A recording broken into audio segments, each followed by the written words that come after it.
Praise the lord. హల్లెలూయా. ప్రియమైనటువంటి సహోదరి సహోదరులారా, తల్లిదండ్రులారా, నేను ఈ పరిచర్య నర్సరావుపేట ఖమ్మం ప్రకాష్ నగర్ నుండి దేవుని సంఘం తరపున దేవుని మాటలు తెలియపరుస్తున్నానంటే, కాబట్టి మీరు శ్రద్ధగా వినాలి. వినడం వలన విశ్వాసం కలుగుతుంది. ముందుగా చిన్న ప్రార్థన చేసుకున్నా. ప్రార్థన.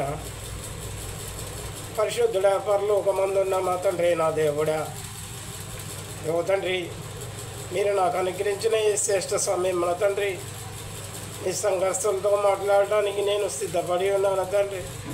నాకు కావాల్సినటువంటి ఆత్మీయ ఆలోచనలు మీరు కలగజేసి తండ్రి, మీ సంఘస్థులతో నా ఒక ఆత్మ ద్వారా మీరు మాట్లాడండి తండ్రి. మాట్లాడువాడును నేను కాను తండ్రి, మీరే కనుకనే తండ్రి. మీ యొక్క వర్తమానాన్ని అందించడానికి నేను సిద్ధంగా ఉన్నాను తండ్రి. నాకు కావాల్సిన ఆత్మీయ ఆలోచనలను, జ్ఞానాన్ని మీరే నాకు అనుగ్రహించండి తండ్రి. వినుటి వలన వానికి విశ్వాసం కలుగజేసి బిడ్డలుగా జీవించే గొప్ప భాగ్యాన్ని మీ యొక్క సంఘానికి అనుగ్రహించమని ఇచ్చిన ప్రార్థన మీ ప్రియ కుమారుడు మా ప్రభు అయిన యేసుక్రీస్తు యొక్క పరిశుద్ధ నామమును బట్టి ప్రార్థించి అడిగి వేడుకొంచున్నాను తండ్రి. ఆమేన్. ప్రియమైనటువంటి సహోదరి సహోదరులారా, ఈరోజు మనం ఉన్నటువంటి అంశము ఈ లోక పాపములు మోసుకొని పోవు దేవుని గొర్రెపిల్ల అనేటువంటి అంశం. అంటే ఈ అంశమును మనం శ్రద్ధగా వినాలని ప్రభు పేర మీకు మనవి చేస్తున్నాను. ప్రియమైనటువంటి సహోదరి సహోదరులారా, నేను చదువుకోలేదు. నేను ఎప్పుడు చెప్పే మాట ఏంటంటే, నాకు చదువు లేదు, కానీ దేవుడిచ్చిన జ్ఞానం ఉంది. జ్ఞానం చొప్పున నేను దేవుని మాటలు పలుకుతాను. మనము ఇప్పుడున్నటువంటి అంశము లోకపాపములు మోసుకొని పోవు దేవుని గొర్రెపిల్ల.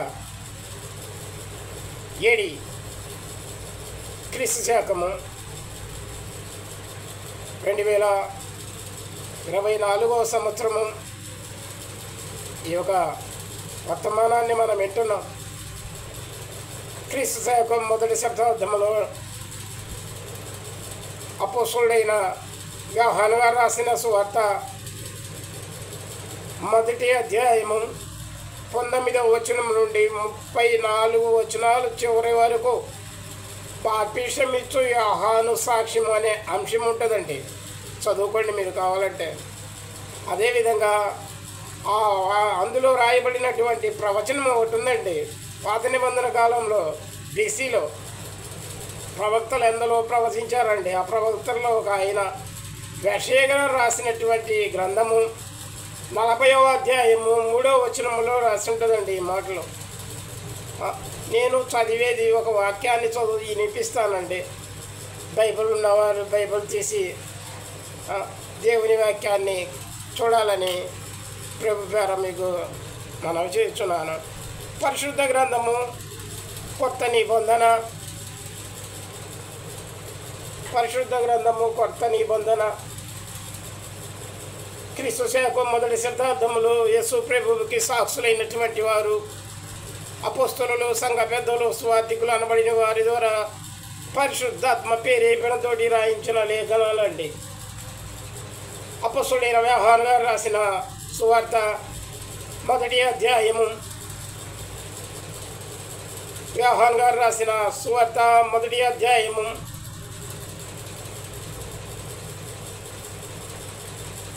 29వ వచనం ధ్యానించుకుందాం. 29వ వచనం. మరునాడు బాప్తిసమిచ్చు యోహాను వద్దకండి. మరునాడు యోహాను యేసు తన వద్దకు రాగా చూచి, ఇదిగో లోక పాపములు మోసుకొని పోవు దేవుని గొర్రెపిల్ల అనేటువంటి మాటలు పలికాడండి ఈ బాప్తిసమిచ్చు యోహాను గారు. యోహాను గారు బాప్తిసం ఇవ్వటానికి ఈ లోకానికి వచ్చి ఆ యొక్క ఇజ్రాయేలీయులు బాప్తిసం పొందుతున్నటువంటి సందర్భంలో యేసు ప్రభు బాప్తిసం పొందడానికి ఆయన వద్దకు వస్తున్నటువంటి సమయంలో యేసు ప్రభువుని గురించి బాప్తిస్మమిచ్చు యోహాను గారు పలికినటువంటి లేఖనాలను మనం ఇప్పుడు జ్ఞానించి ఉన్నాం. అయితే ప్రియమైనటువంటి సహోదరి సహోదరులరా, ఈ బాప్తిస్మమిచ్చు యోహాను గారు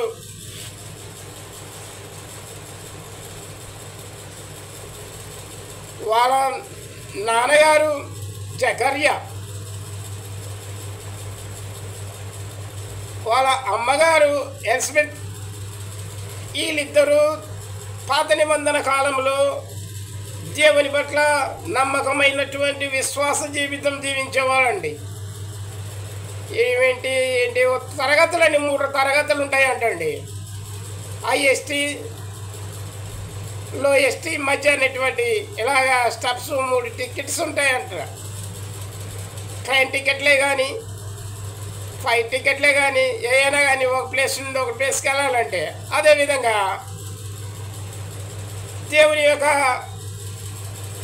మందిరానికి వెళ్ళడానికి కూడా ఉన్నవాడు, మధ్యతరగతి వాడు, చివరివాడు వెళ్ళి దుప్పవర్తి అనేటువంటి కానుకలు అర్పించే సమయం అండి. అభయ తరగతిలో ఉన్నటువంటి ఈ యొక్క జకర్యా బెత్లెహేములో పాత నిబంధన కాలంలో దుప్పర్తి వేయటానికి దేవాలయానికి వెళ్ళాడండి. ఆయన చాలా వృద్ధుడు, ఆయన భార్య చాలా వృద్ధురాలు, ఇద్దరు ముసలివాళ్ళండి. అయితే ఆయన దుప్పర్తి వేసేటప్పుడు దైవదూత ప్రత్యక్షమయ్యి జకర్యా అని పిలిచిందండి. జకర్యా ఆ ఒక దైవదూత స్వరాన్ని విని, ఆ ఒక దైవదూత స్వరూపాన్ని చూసి బిత్తరపోయాడు. అప్పుడు దైవదూత జకర్యాతోటి ఒక మాట చెప్పిందండి. జకర్యా, నీ ధర్మకార్యాలు, నీ యొక్క భక్తి, నీ యొక్క నడవడి దేవునికి చాలా ఇష్టమైంది కనుక దేవుడు నన్ను పంపించి నీతో ఒక వర్తమానం చెప్పాలని పంపించాడు. ఆ వర్తమానం చెప్తున్నా నేను. నీకు ఒక కుమారుడు కలుగుతాడు, వానికి యోహాను అని పేరు పెట్టమన్నాడు. అయితే జకర్యా, నేను ముసలివాడను, బహుకాలం గడిచిపోయింది, నా భార్య కూడా బహుకాలం గడిచిపోయింది, ఇది ఎలా సాధ్యమని అడిగాడు. అందుకని దైవదూత అతనితో ఒక మాట అన్నది. జకర్యా, దేవునికి అసాధ్యమైనది ఏదీ లేదు జకర్యా. దేవుడు చేయాలనుకున్నది ఏ సమయానికైనా చేయగలుగుతాడు. జకర్యా, మీ పితారుడు అబ్రహాముతో వాగ్దానం చేసినప్పుడు అబ్రహాం కూడా నీలాగే అన్నాడు, నేను బహుకాలం గడిచిన వాడిని, నా భార్య బహుకాలం గడిచింది.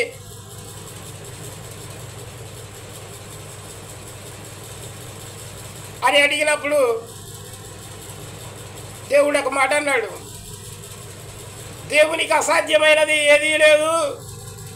ముందుకు వచ్చే సంవత్సరం ఇదే రోజుకి నీకు కుమారుడు పుడతాడని వాగ్దానం చేస్తే అబ్రహాముకి ముసలితనం అంది కుమారుని దేవుడు అనుగ్రహించాడు. అతని పేరు ఇస్సాకు. కాబట్టి ప్రియమైన సహోదరి సహోదరులారా, అదేవిధంగా ఈ జకర్యా అనబడినటువంటి అభయ తరగతిలో ఉన్నటువంటి ఈయనకి ఆయన భార్య అయినటువంటి ఎలిజబెత్కి వయసు గతించినా కానీ దేవుడు వాగ్దానం కాలం సమీపించే కొంది ఒక వారసుని ఇచ్చాడు. ఎవరిని? బాప్తిస్మమిచ్చు యోహాన్ని. అయితే అప్పుడు జకర్యాతోటి దేవదూత ఒక మాట చెప్పింది, అతడు పుట్టినందున ఎంతోమంది సంతోషిస్తారు, అతడు అన్నపానాలేం పుచ్చుకోకుండా అడవి చుట్టే తేనె తిని జీవిస్తాడు అని చెప్పింది. అదేవిధంగా ఎలిజబెత్ గారు గర్భం ధరించి ఆ తర్వాత 9 మాసాలకి యోహానికి జన్మించిందండి. ఆ యోహాను ఎదిగి దేవుని యొక్క మార్గం గురించి ఆయన వచ్చిన పని నెరవేర్చుతున్నటువంటి సందర్భములలో ఈ లోక పాపాలు మోసుకొని పోయేటువంటిది మన ప్రభు అయిన యేసుక్రీస్తు గొర్రెపిల్ల యోహాను వద్దకు వెళ్ళి బాప్తిసం పొందినటువంటి సందర్భాలు మనం చూస్తున్నాం. ఈ విధంగా మనం చూస్తున్నటువంటి సందర్భంలో యోహాను గారు గొప్పగా సాక్ష్యం ఇచ్చాడు. ఏమని ఇచ్చాడంటే,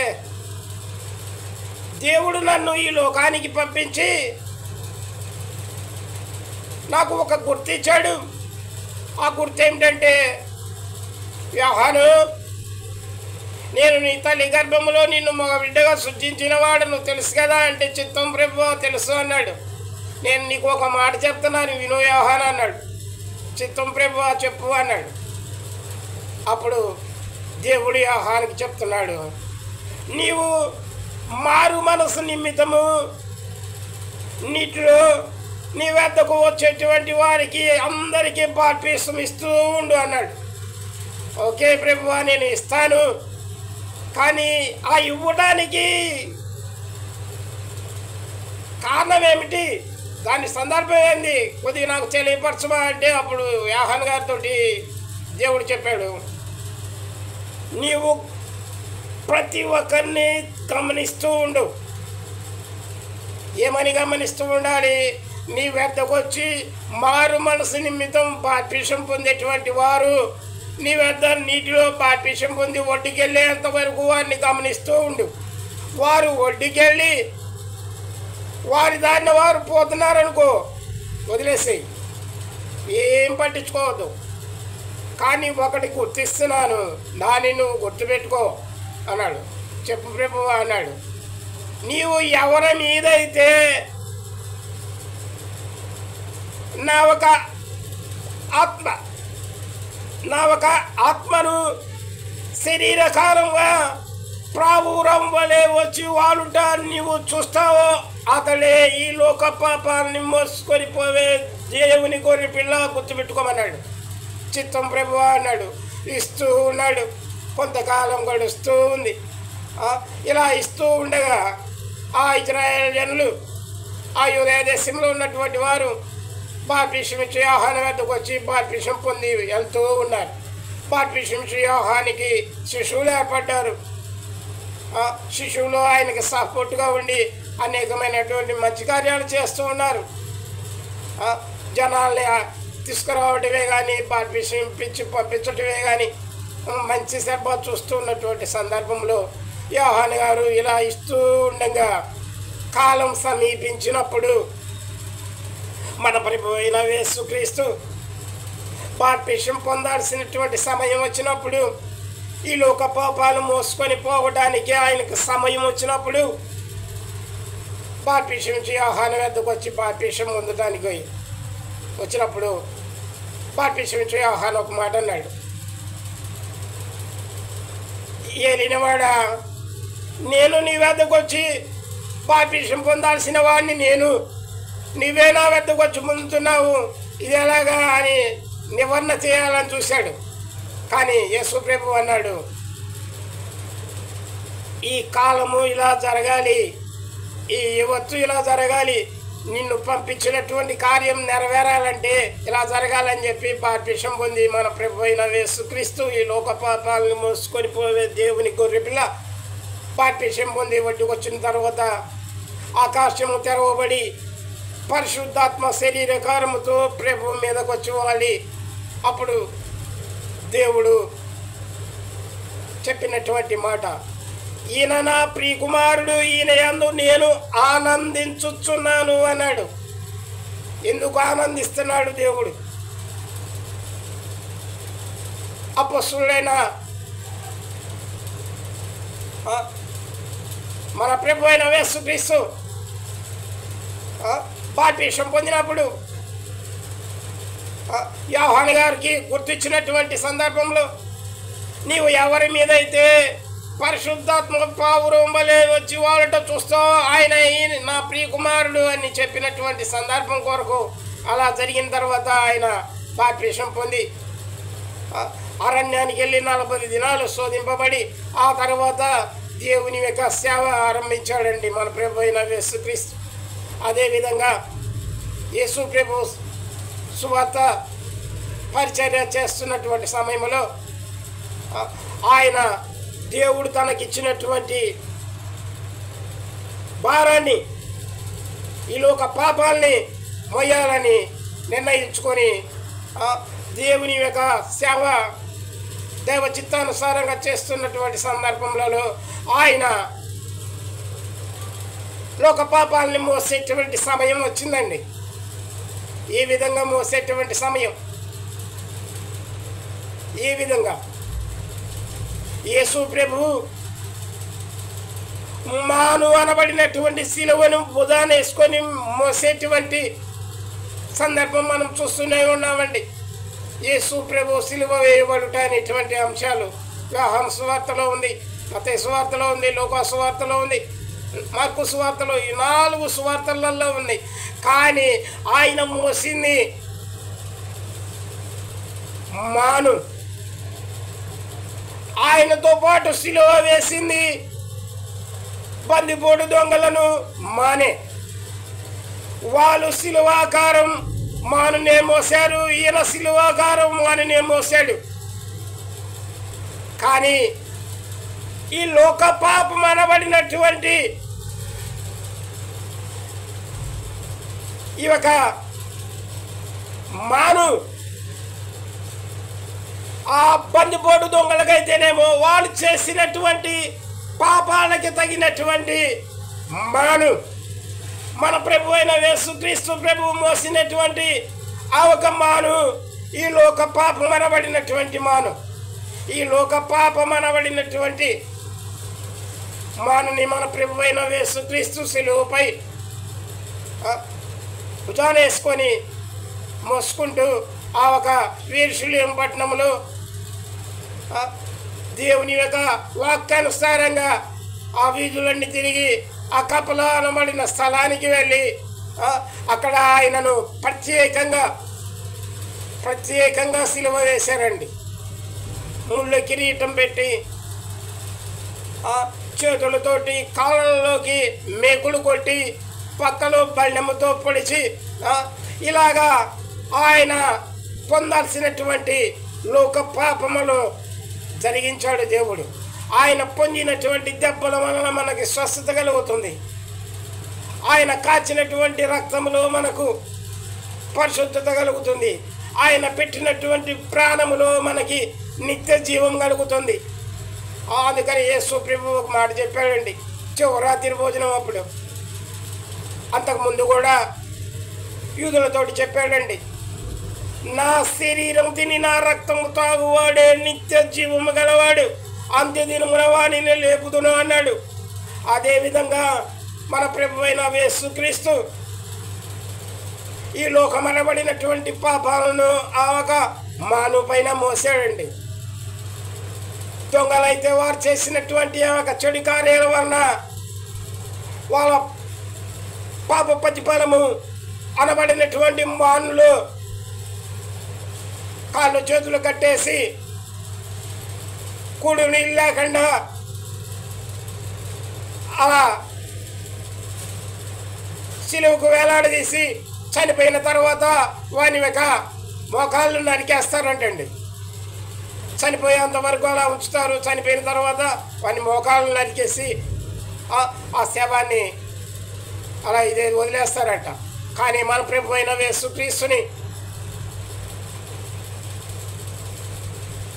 మోకాళ్ళు కాదు కదా, కనీసం ఏ ఎముక కూడా విరగలేదండి. కాకపోతే గుర్తు కోసం పక్కలో పళ్ళెముతో పొడిపించారు. ఆ పళ్ళెం పోటు పొడిచినటువంటి ఒక అధికారి కూడా బిత్తరపోయి రక్తము నీరు కారాక ఈయన నిజంగా దైవ కుమారుడే అని ఒప్పుకున్నాడండి. ఈయనకు ఏ పాపము లేదని కూడా కుడి వైపున ఎడం వైపున ఉన్నటువంటి దొంగల్లో ఎడం వైపున ఉన్నటువంటి ఈ యొక్క బందిపోటు దొంగ, కుడివైపు ఉన్నటువంటి ఈ యొక్క బందిపోటు దొంగ మాట్లాడుతున్నటువంటి సందర్భంలో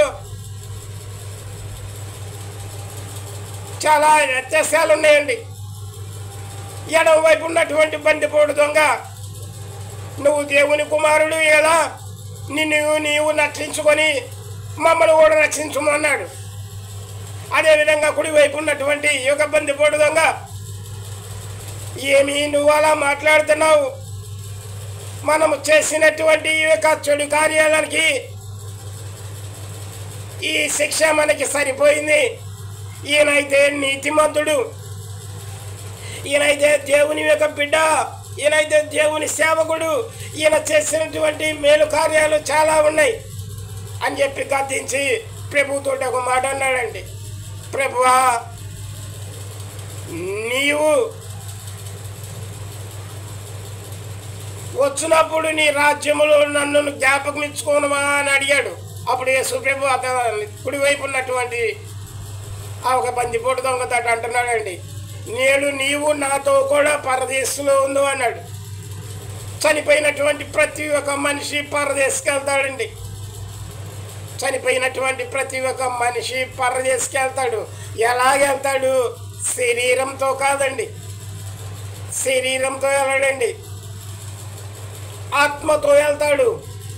ఆత్మ ఆత్మ ఆత్మ ఆత్మ దయచేసిన వాని వద్దకు వెళ్తుందంట. శరీరము మన్నైనది, మన్నలో కలిసిపోతుంది. ఆత్మ దయచేసిన దేవుని వద్దకు వెళ్తుందట. అదేవిధంగా రేపటి రోజున దేవుడు ఈ యొక్క పరదేశి వారిని, ఈ భూమి పైన ఉన్నటువంటి వారిని యాడ్ చేసి తీర్పు దినం ఉందండి. అయితే మనం ఆలోచించాల్సిన విషయం ఏంటంటే, మన ప్రభు అయిన యేసుక్రీస్తు మోసినటువంటి ఒక లోక పాపం అనబడినటువంటి శిలువ మాను మనం గుర్తుంచుకోవాల్సిన విషయం ఉందండి. ఆ బందిపోటు దొంగల కంటే, లేక నరహత్య చేసినటువంటి దొంగలకైతే, లేక చెడు కార్యాలు చేసినటువంటి దొంగలకైతే, లేక ఈ లోకానుసారంగా జీవించినటువంటి ఆ ఒక దుష్టులకైతే ఆ శిలువ మరణము కరెక్టే. కానీ మన మీద మన ప్రభు అయిన యేసుక్రీస్తు శిలువ పైన మరణించడానికి ఆ శిలువ మరణం అనబడినటువంటిది చాలా పవిత్రమైనదండి. అందుకనే స్పష్టంగా దేవుని మాటలు రాసి ఉన్నాయండి. లోక పాపములు మోసుకొని పోవు దేవుని గొర్రెపిల్ల. ఏ విధంగా మోసుకొని పోయాడు? ఏ విధంగా మోసుకొని పోయాడు? ఏదైనా మన బట్టలు ఉతికినటువంటి వాటిని ఒక 4 చెంగుల కోట్లలో కట్టి మూట పెట్టుకొని నెత్తిన పెట్టుకున్నట్టుగా కాదండి. యేసు ప్రభు ఈ లోకంలో ఉన్నటువంటి మానవులు చేసినటువంటి పాపము, ఈ పాపము అనబడినటువంటి దానిని ఆదినరుడైన ఆదాము చేసిన బలి పాపము అనబడినటువంటి దానిని ఈ లోకంలో ఇప్పటికీ జరుగుతున్నటువంటి ఈ యొక్క పాపం అనబడినటువంటి, ఈ మాలిన్యం అనబడినటువంటి, లోక పాపం అనబడినటువంటి దానిని తన యొక్క భుజం పైన వేసుకొని మోసాడండి. మానే వేసుకుంది కాదంట్లా, చెక్కే కాదంట్లా, కానీ ఆ చెక్కకి సందర్భాలు ఉన్నాయండి. సందర్భాలు ఉంటాయి. మనిషికి కొన్ని సందర్భాలు ఉంటాయి. మనిషికి కొన్ని సందర్భాలు ఉంటాయి. మనిషే కాదంటలేదు, కానీ సందర్భాలు ఉంటాయి కొన్ని. ఎలాంటి సందర్భాలు? కొన్ని నేను 2 చిన్న మాటలు చెప్తానండి. నేను ఇప్పుడు సజీవునిగా ఉండి మీతోటి మాట్లాడుతున్నానండి. దేవుడు ఒకవేళ నా శరీరాన్ని, ఆత్మను డివైడ్ చేశాడు అనుకోండి, అంటే ఒక మాట చెప్పాలంటే నేను చచ్చిపోయాను అనుకోండి. చచ్చిపోయిన తర్వాత నా ఒక డెడ్ బాడీని ఒకవేళ నేను నా ఇంటే ఉన్నా, లేక నేను ప్రయాణంలో ఉన్నా, లేక నేను వేరొక దేశంలో ఉన్నా, నా డెడ్ బాడీని నా దేశానికి, నా ఇంటికి పంపిస్తే, ఇక్కడ నా ఇంటి ముందు నా డెడ్ బాడీని పెట్టి చూడండి ఏముంది ఇక్కడ? చనిపోయినటువంటి మనిషి ఏమన్నాడండి? చనిపోయినటువంటి మనిషి ఇప్పుడు నేనున్నానండి, ఇప్పుడు మీతో మాట్లాడుతున్నా, ఇప్పుడు నేను బ్రతుకున్నటువంటి మనిషి. ఇలాగే కొన్ని సందర్భాలు ఉంటాయండి. మనుషులు జీవము కలిగినటువంటి మనిషి, చచ్చినటువంటి మనిషి. అర్థమవుతుందా? ఈ జీవం కలిగినటువంటి మనిషికి చచ్చినటువంటి మనిషికి తేడా ఉందండి. తేడా ఏమిటంటే, పరలోక సంబంధమైనటువంటి మనిషి, నిత్యము జీవించేటువంటి మనిషి, భూ సంబంధమైనటువంటి మనిషి, చచ్చిపోయేటువంటి మనిషి. ఆదాము చచ్చిపోయాడండి. మొదటి ఆదాము చచ్చిపోయాడు, చావలేదా? దేవుడు 5 దినాలు పంచభూతాలను చేసి 6వ దినాన తన స్వరూపాన నేల మట్టితోటి నరుడని చేసి వాని వికర్ణాస్కరంధ్రములో జీవవాయువుగా నరుడు జీవాత్మ అయ్యాడు. జీవాత్మ అయిన ఈ నరుడు ఆయుష్కాలం వరకు జీవించాడు. తర్వాత ఏమయ్యాడండి? జీవాత్మ దేవుని వద్దకు వెళ్ళింది, శరీరం మన్నైనది పాతిపెట్టాడండి. అదేవిధంగా ఆత్మ సంబంధమైనటువంటి మనిషి చనిపోయినా కానీ తిరిగి లేగుస్తాడు. మన ప్రభు అయిన యేసుక్రీస్తు కడపటి ఆదాం. ఆయన నిత్యము జీవించేటువంటి ఆయనకు మరణం అంటూ లేదు. కానీ ఈ లోక పాపాలని మోసుకోవడానికి తన ప్రాణాన్ని త్యాగం చేశాడండి. ముళ్ళుని ముళ్ళతోటే తీయాలన్నట్టుగా మరణాన్ని మరణంతోటే జయించాడు మన ప్రభు అయిన యేసుక్రీస్తు. కాబట్టి ప్రియమైన సహోదరి సహోదరులరా, మన ప్రభు అయిన యేసుక్రీస్తు ఈ లోక పాపాన్ని మోసినటువంటి గొర్రె పిల్ల. ఆ గొర్రె పిల్లగా నువ్వు జీవించావంటే, నీవు కూడా ఒక గొర్రె పిల్లగా జీవించగలిగితే దేవుడు నిన్ను పరలోకానికి తీసుకెళ్తాడు. మేకగా జీవించావంటే ఏం చేస్తాడో తెలుసా? గొర్రె మంద కాపరి అనబడినటువంటి దేవుడు. ఈ జనరల్గా మనం ఆలోచిస్తే ఏ పల్లెటూరులో అయినా కానీ, ఏ సిటీలో అయినా కానీ, మన కాపర్లు అండి, మంద కాపర్లు ఉదయాన్నే మందం తీసుకొని వెళ్తాడండి. వాటిలో గొర్రెలు ఉంటాయి, మేకలు ఉంటాయండి. ఎప్పుడు వెళ్ళేటప్పుడు గొర్రెల్ని మేకల్ని తీసుకొని వెళ్ళి ఉదయం నుండి సాయంత్రం దాకా మేపి మరలా తీసుకొని దొడ్డికి వచ్చినప్పుడు పొద్దుపోయినప్పుడు ఏం చేస్తాడంటే, మేకలనేమో వేరొక దొడ్లోకి, గొర్రెలనేమో వేరొక దొడ్లోకి డివైడ్ చేస్తాడు. ఎందుకంటే మేక బుద్ధి వేరు, గొర్రె బుద్ధి వేరు. మేక బుద్ధి వేరు, గొర్రె బుద్ధి వేరు. మేకేమో ముళ్ళ కంచెలో పడి తింటది, గొర్రెమో మెత్తని ఎరగని మేస్తుంది. గొర్రె తినే వాటిలో కూడా తేడాలు ఉంటాయండి. అదేవిధంగా రేపటి దినాన మొదటి ఆదాము అనబడినటువంటి వాని యొక్క ఈ లోకానుసార జీవితం జీవించావంటే మేకగానే ఉంటావు. కడపటి ఆదామైనటువంటి గొర్రె పిల్లగా జీవించావంటే పరలోకం చేరుతావు. నీ జీవితం ఎలా ఉందో చూసుకో. మేకగా ఉందా, గొర్రెగా ఉందా? మేకలు కూడా గొర్రెగా మారటానికి దేవుడు అవకాశం ఇచ్చాడు. మారితే దేవుడు నిన్ను సంతోషంగా అంగీకరిస్తాడు. ఎలా చెప్పమంటావా? ఇదేంటా గొర్రె మేకగా మారుతుందా అనుకుంటారేమో. మారితే గొర్రె బుద్ధి వేరు, మేక బుద్ధి వేరు. మేక బుద్ధి వదిలేసి గొర్రె బుద్ధిగా మారటమే ఈ యొక్క బాప్టిసం అనబడినటువంటిది, ఈ యొక్క మారుమనసు అనబడినటువంటిది, ఈ యొక్క దేవుని యొక్క మార్గం అనబడినటువంటిది. అందుకని రెండు దారులు. ఏ దారి కావాలో మానవా?